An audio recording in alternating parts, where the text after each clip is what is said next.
Então, pessoal, eu me chamo Melk e hoje a gente vai entender como que o estator vai interagir com os nossos ímãs aqui, feito com bobina e com o núcleo, né, aqui dentro, que é o nosso ferro do estator. A gente já entendeu como funciona aqui. Então, beleza, a gente já sabe que se a gente coloca uma corrente assim,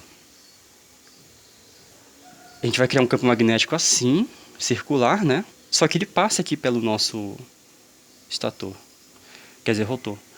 Então, se a gente pegar esse rotor, a gente vê que ele tem, ó, essas interações aqui, ó. Ou seja, nessas fronteiras aqui, ó, entre os dois ímãs que a gente colocou, a gente tem os campos assim, pulando, né? Tentando fechar, fazer um circuito fechado. Agora imagine, se eu pegar esse ímã e colocar aqui, esses 4 ímãs, a tendência sempre é de ficar no estado de menor energia, ou seja, ele vai se alinhar. Então, o que é que vai acontecer? Esse campo assim, se eu colocar ele aqui, o ímã ele vai girar, certo? Ele vai trocar de posição aqui, até ele se alinhar com esse campo aqui, ó. Então, logo, a posição ali que ele iria parar seria essa, ó, que o campo magnético gerado fosse assim. Ou seja, se é desse jeito e é assim, então aqui seria uma fronteira entre dois ímãs, certo? Sendo que aqui seria o sul, a face sul, né? Porque está entrando linha, ó. E aqui a face norte, que está saindo aqui, ó. Ou seja, a posição que ele entraria em repouso é essa aqui, ó. Mas só que é o seguinte, você não vai querer trabalhar com motor. Você não vai querer trabalhar com motor assim. Certo? Por quê? Deixa eu ligar essa lâmpada aqui. Porque nessa posição o motor ele não gira mais, né? Ele está travado ali. Então o que é que você vai fazer? Você vai sempre deixar esse ímã um pouco deslocado do campo magnético, né? Para que ele nunca entre nessa posição de repouso ali. Porque a gente quer manter o giro, né? O motor tem que estar girando. Então o que é feito? A gente abstrai nessas linhas de campo aqui, ó, como flechas assim, certo? Só para a gente entender mais ou menos. E daí agora a gente vai trabalhar em função do ângulo do rotor e ângulo de estator, né? Ângulo que eu falo dos campos magnéticos. Olha só, observe.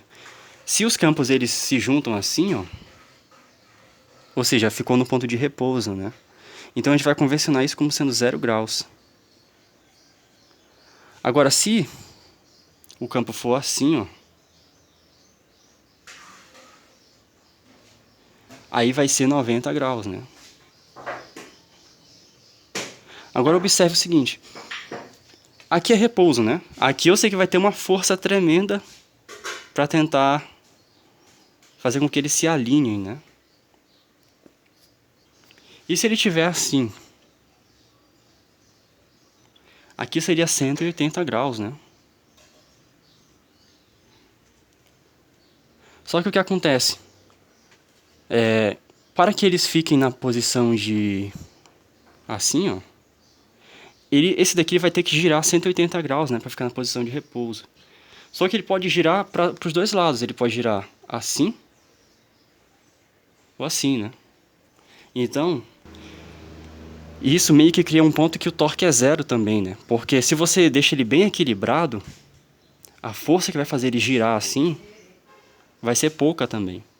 Então, se nesse ponto aqui a força ela tende a 0, e nessa aqui a força de rotação, né, que é o nosso torque. E se nesse outro ponto a força de rotação ela tende a 0 também, né, porque está meio que equilibrado, ele não sabe qual é o sentido que a gente girar. Logo, essa daqui teria que ser a máxima, né? Ou seja, com 90 graus. Certo? Então, o que é feito? A gente tenta manter esses dois campos em uma região ali que se aproxime de 90 graus. Para que sempre a gente tenha essa força de torque. Então, olha só que interessante. Deixa eu retirar aqui. Se a gente manter o campo de estator e o campo de rotor próximos de 90 graus, a gente vai ter, quer dizer, de deslocamento entre eles, né, assim, de ângulo,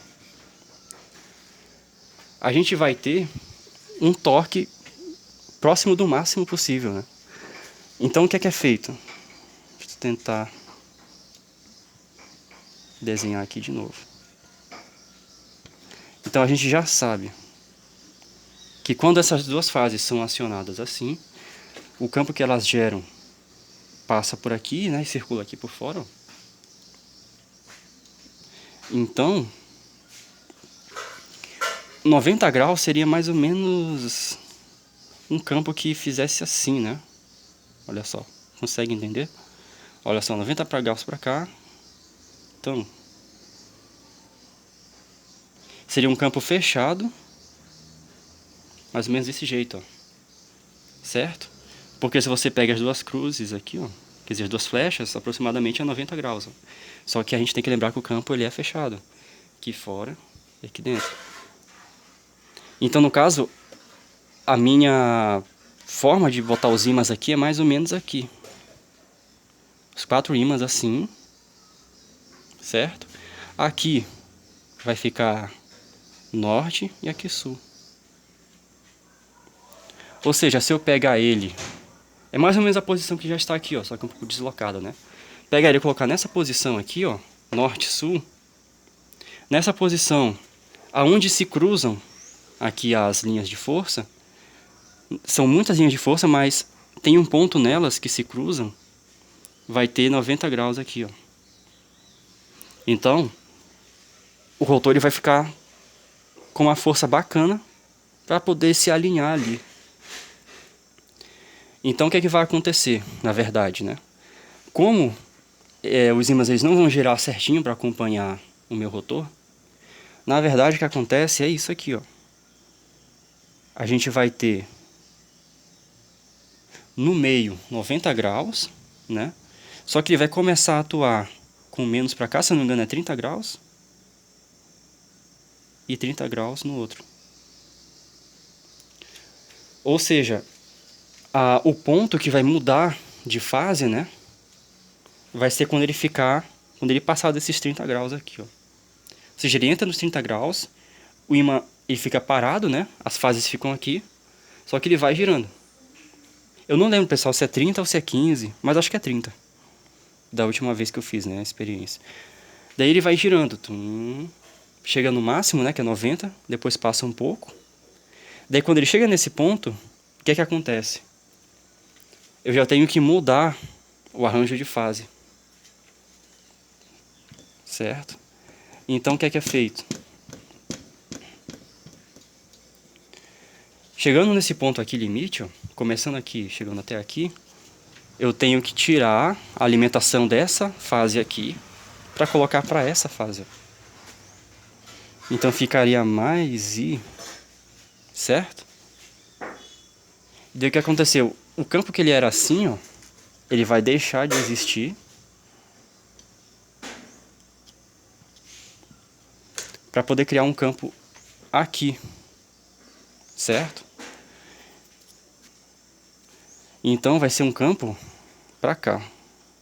Deixa eu apagar o nosso átomo aqui. Então o motor agora vai criar um campo fechado aqui fora, passando por aqui. E agora o rotor, ele foi girando, né? A gente começou com um campo assim, ó.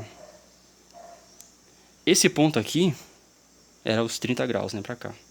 Depois veio, ficou 90, depois passou um pouco. E aí ele chegou num ponto pra cá assim, né? Beleza? Agora nesse ponto aqui, ó, você observa que já era, ó. Então eu tenho que mudar. Então a gente mudou, agora a gente energizou essa fase aqui, ó, essa fase com essa. E daí agora o campo ele vai ter que seguir esse. Daí quando ele ficar perto de se alinhar assim, ó, aí a gente já muda, já energiza essa fase com essa. A gente já tira essa e vai para essa. Aí ele vai ficar seguindo assim. Isso aqui acontece nos 4 polos ali, ó. A interação. Então, ou seja, a posição do rotor vai determinar quais das duas fases que a gente tem que acionar e qual é a polaridade ali, se é mais I ou menos I aqui, mais ali, para poder manter esse rotor girando, né? Sempre seguindo essa lógica, né? 30, 90, 30, troca. 30, 90, 30, troca. Aí assim vai indo até completar uma volta completa e o ciclo vai continuando, certo? E quem dá essa posição aqui é a palavra de 3 bits, que a gente já sabe qual é, né? Que vai ser, pode ser 1, 1, 1, 0, 0, 0, 1, 0, 1, etc. Cada palavra de 3 bits é uma posição de rotor e corresponde a uma posição de acionamento de fase, certo? E a corrente é contínua mesmo, assim, é chaveado mesmo, certo? Então é mais ou menos isso, pessoal. Agora daqui pra frente eu vou focar um pouco mais na prática, né? E a ideia é fazer esse sistema girar, a gente entender bem ali, e que vocês consigam reproduzir isso para poder girar o motor BLDC de vocês ali, né? Com o sensor Hall, certo? Então beleza, pessoal? Espero que tenham gostado e até o próximo vídeo.